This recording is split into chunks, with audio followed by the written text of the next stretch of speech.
Student next பார்த்தீங்கன்னாக்கா என்னன்னு சொல்லிட்டு மேனேஜரல் ரெமுனரேஷன். சரியா, மேனேஜரல் ரெமுனரேஷன். சரியா, இயக்குனரின் ஊதியம் அப்படிங்கிறாங்க.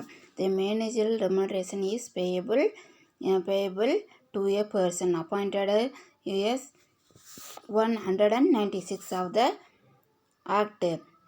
The term remuneration means any money or its equivalent given or passed to any person for service rendered by him and included per quest அப்படிங்கிறாங்க. என்ன சொல்கிறாங்கன்னு பார்த்தீங்கன்னாக்கா, நிர்வாக நபர்கள், அதிகாரிகள் என்ற சொல் நிர்வாக இயக்குநர்கள், முழு நேர இயக்குனர், பகுதி நேர இயக்குனர்கள் மற்றும் மேலாளர்கள் உள்ளிட்ட நபர்கள் உள்ளடக்கியது. சரியா, நிர்வாக நபர்கள்ங்கிறது அதிகாரிகள் என்ற சொல் எதை குறிக்குதுன்னு பார்த்தீங்கன்னாக்கா, மேஜர் ரெமுனரேஷன் அப்படின்னு சொல்லி பார்த்தீங்கன்னாக்கா அவங்களுக்கு கொடுக்கக்கூடிய சம்பளத்தை குறிக்குதுங்கிறாங்க. சரியா, நிர்வாக நபர்கள், அதிகாரிகள் என்ற சொல் நிர்வாக இயக்குனர்கள். ஆஃபீஸர்னாக்கா அந்த நிர்வாக இயக்குனர்கள். சரியா, அதேமாதிரி பார்த்தீங்கன்னாக்கா நெக்ஸ்ட் என்னன்னு சொல்லிட்டு மற்றும் மேலாளர்கள் உள்ளிட்ட நபர்களை உள்ளடக்கியது. இவர்கள் கம்பெனி சட்டம் 2013 பிரிவு 197 விதிமுறைகளுக்கு இணங்க ஊதியம் வழங்கப்படுவார்கள். சரியா, இவங்களுக்கு என்ன பண்ணாங்க, அது பிரகாரம் என்ன பண்ணுறாங்கன்னா ஊதியம் கொடுக்குறாங்க அப்படிங்கிறாங்க. அதில் பார்த்தீங்கன்னாக்கா என்னன்னு சொல்லிட்டு ஃபஸ்ட்டு ஒன்று value of rent free or concession accommodation, இலவச வாடகை அல்லது வாடகை சலுகையின் மதிப்பு. சரியா, value of rent free or concession accommodation. சரியா, இலவச வாடகை அல்லது வாடகை சலுகையின் மதிப்புங்கிறாங்க. வீடு ஃப்ரீயாக கொடுக்குறது, வாடகை வாங்காமல் அவங்களுக்கு அந்த கம்பெனியோட ஒரு வீடவே என்ன பண்ணிடுவாங்க, ஹவுஸவே என்ன பண்ணிடுவாங்க, அவங்களுக்கு ஃப்ரீயாக கொடுத்துருது. அப்படி இல்லைனாக்கா அக்கமெண்டேஷன் சொல்லி சலுகை கொடுக்குறது. ரெண்ட்டு இவ்வளோ கொடுக்குறாங்கன்னா அதுக்கு ரெண்ட் ஃபுல் அமௌண்ட்டு அப்படி இல்லை ஆஃப் அமௌண்ட் என்ன பண்ணுறதுன்னா அவங்களுக்கு கொடுக்குறது. சரி, அப்போ அதேமாதிரி value any other item provided at free of cost or at concessional rate அப்படிங்கிற விலையில்லா அல்லது சலுகை கட்டணத்தை வழங்கப்படும் வேறு எந்த பொருளின் மதிப்பு. சரியா, வேல்யூ விலையில்லானாக்கா அவங்களுக்கு ப்ரைஸே கொடுக்குறது இல்லை, கன்ஸ்ட்ரக்ஷன் கொடுக்குறது. Cost or construction rate. சரியா, ஃப்ரீ ஒன்று காசு இல்லாமல் ஃப்ரீயாக கொடுக்குறது. அப்படி இல்லைன்னா இப்போ 50%ல் 25%, 75% என்ன பண்ணுறது, அவங்களுக்கு கன்ஸ்ட்ரக்ஷன் கொடுக்குறது. இப்போ நெக்ஸ்ட்டு என்னன்னு சொல்லி பார்த்தீங்கன்னாக்கா தேர்ட் ஒன்று value of security sweat equities as allotted or transferred by the employer or former employer to the employee. சரி, இலவச ஊழியருக்கு நிறுமத்தால் அல்லது பணி செய்த நிறுமத்தால் ஒதுக்கப்பட்ட வழங்கப்பட்ட மாறுபட்ட பணியாளர்கள் அல்லது உழைப்பு பங்குகளின் மதிப்பு அப்படிங்கிறாங்க. இலவசமாக ஊழியருக்கு நிறுமத்தால் அல்லது முன்பணி செய்த நிறுமத்தால் ஒதுக்கப்பட்ட வழங்கப்பட்ட என்னது equity shares, sweet equity share. சரியா, ஃப்ரீயாக அந்த எம்ப்ளாய்க்கு என்ன பண்ணுறது, ஷேர்ஸ் கொடுக்குறது. அப்படி இல்லைனாக்கா என்ன பண்ணுறதுன்னு பார்த்தீங்கன்னா, அல்லது முன்பணி செய்த நிறுவனத்தால் ஒதுக்கப்பட்ட ஆல்ரெடி என்ன பண்ணியிருப்பீங்க, நீங்கள் அங்கே ஒர்க் பண்ணியிருப்பீங்க அது மாதிரி. சரியா, அப்படி இல்லைனாக்கா மாறுபட்ட பணியாளர் அல்லது உழைப்புகளின் பங்கு, அவங்க உழைச்சதுக்கு உண்டான பங்கு ஷேர்ஸ் அவங்களுக்கு மதிப்பு இருக்கும் அப்படிங்கிறாங்க. அதேமாதிரி ஃபோர்த் ஒன்று பார்த்தீங்கன்னாக்கா A contribution made by an employer to an approved superannuation fund அப்படிங்கிறாங்க. சரியா, 1,00,000 ரூபாய்க்கு மேலதிகமாக ஒரு அங்கீகரிக்கப்பட்ட பணியமர்த்தல் நிதிக்கு நிறுவனத்தால் வழங்கப்பட்ட பங்களிப்பு. சரியா, 1,00,000 ரூபாய்க்கு மேலே என்ன பண்ணிருக்க, மேலதிகமாக அங்கீகரிக்கப்பட்ட பணியமர்த்தல் அவங்க அப்பாயின்ட் பண்ணியிருக்காங்க. சூப்பர் அன்னுவேஷன் ஃபண்ட் அப்படிங்கிறது. சரியா, சூப்பர் அன்னுவேஷன் ஃபண்ட் பண்ணியிருந்தாங்கனாக்கா அவங்களுக்கு என்ன பண்ணுறது, பங்களிப்பு கொடுக்குறது, கான்ட்ரிபியூட் பண்ணுறது அப்படிங்கிறாங்க. ஃபிஃப்த் ஒன் பார்த்தீங்கன்னா value of any other fringe benefit or amenity, பரிந்துரைக்கப்பட்ட சில துணை பயன்கள் அல்லது மற்ற நன்மைகளின் மதிப்பு. சரியா, பரிந்துரைக்கப்பட்ட சில துணை பயன்கள். சரியா, அல்லது மற்ற நன்மைகளின் மதிப்புங்கிறாங்க. சிக்ஸ்த் ஒன் பார்த்தீங்கன்னா stock options would be part of remuneration for all director. சரி, அனைத்து இயக்குநர்களின் ஊதியத்தின் ஒரு பகுதியாக பங்கு விருப்பத்தின் மதிப்பு இருக்கும்.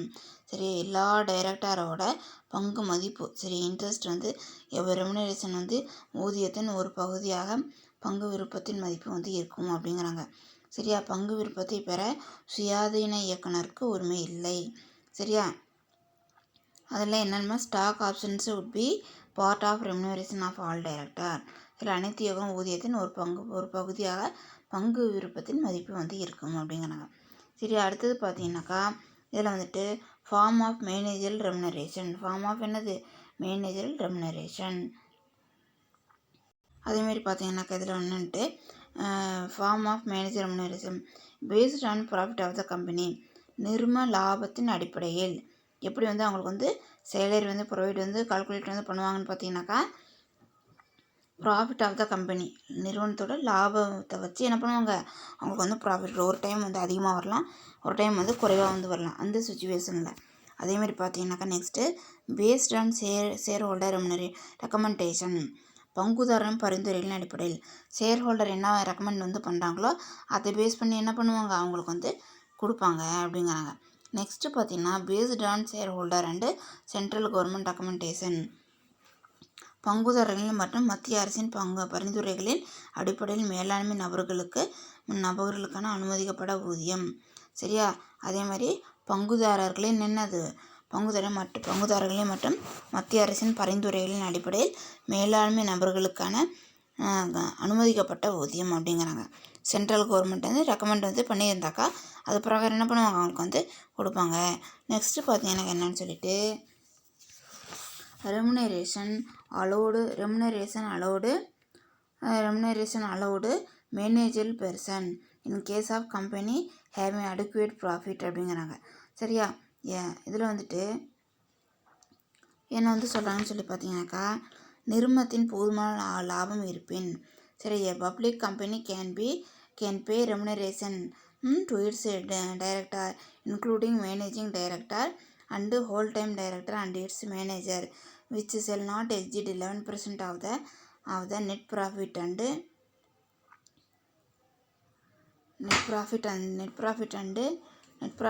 it may be also be noted when a company சரி, அதே மாதிரி என்ன சொல்கிறாங்க next when a company has one managing director or whole time director or manager their remuneration payable shall not exceed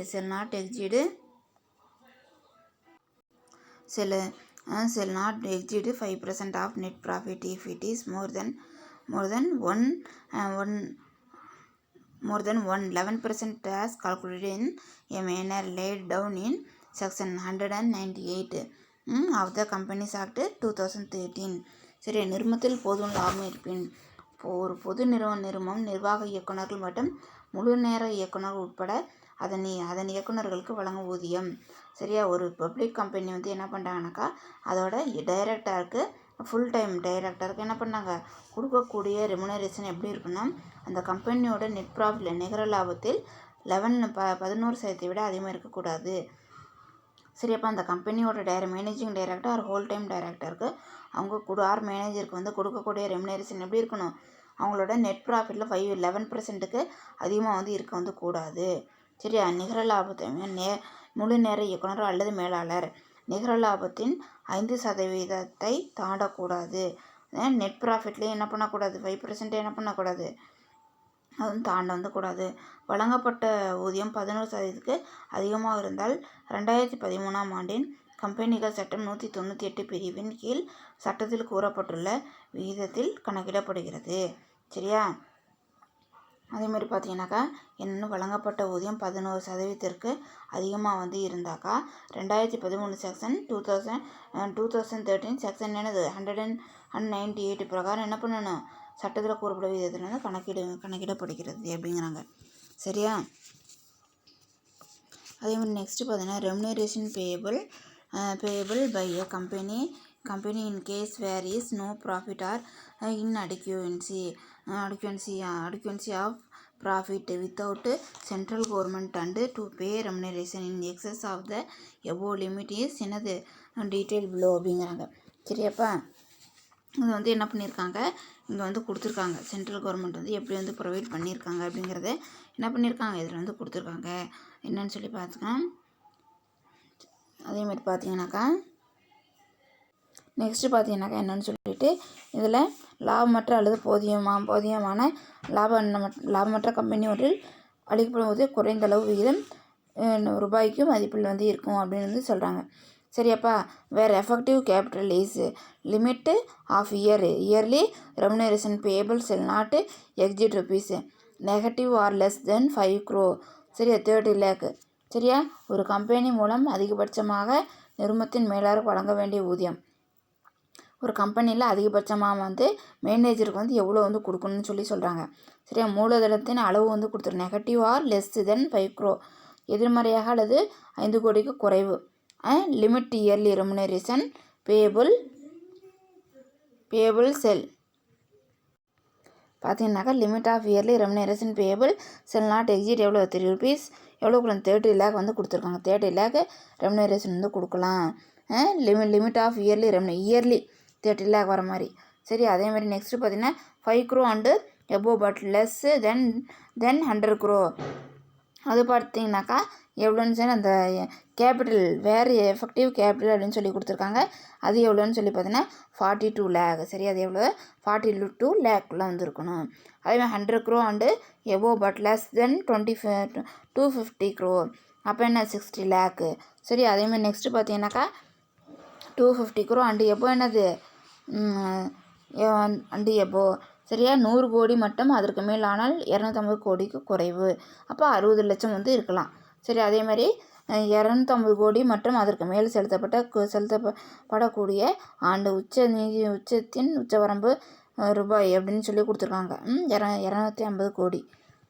அதேமாதிரி இங்கே பார்த்தீங்கன்னா 60 லட்சம் ப்ளஸ் என்னது 250 கோடிக்கு மேற்பட்ட மூலதனம் 0.001% சொல்லி கொடுத்துருக்காங்க. ஓகேவாப்பா. அதேமாதிரி பார்த்தீங்கன்னாக்கா இந்த இது பிரகாரம் தான் என்ன பண்ணணும், ஒவ்வொரு கம்பெனி என்ன பண்ணணும், அவங்களுக்கு வந்து ரெமுனரேஷன் வந்து என்ன பண்ணணும், ப்ரொவைட் வந்து பண்ணணும்.